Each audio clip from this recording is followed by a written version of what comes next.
एक बड़ खबर आसी पहुंची जहाँकि कंधमाल जिला बालीगुड़ा थाना अंतर्गत बाटागुड़ा गाँव में अघटन चिकेन दुकान भितर गैस हांडी फाटी जड़े गुरुतर हो एभली अभावन घटना देखा मिली कंधमाल जिला बालीगुड़ा थाना अंतर्गत बाटागुड़ा गाँव में सूचना मुताबक प्रत्येक दिन भली दुकानी जनक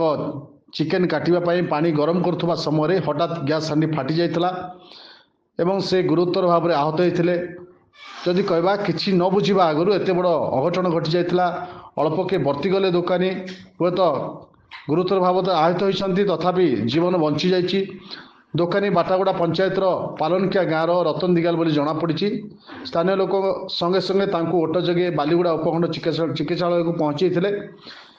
बर्तमान चिकित्सित अवस्था जहाँकि सूचना मिली खबर पाई बालीगुड़ा अग्निशम बाहिनी पहुँची निया को आयत्त करने सहित बालीगुड़ा पुलिस घटनास्थल पहुँची किभली परिस्थिति और क्यों परिस्थिति एभली अघटन घटी से नहीं तदंत करुवा बेले जहाँकि पुलिस पक्षर सूचना मिली से युवक जनकर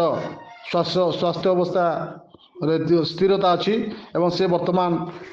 जहाँकि सुस्थ थिबा सूचना मिली।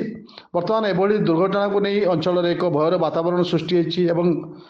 कौन सी कारणवशत कि असावधानता वशत गैस हांडी फाटी जाइए जहाँकि लोके अनुमान करी भी युवक गुरुतर होती तथापि स्वास्थ्य अवस्था ठीक थिबा जहाँ जमापड़ी।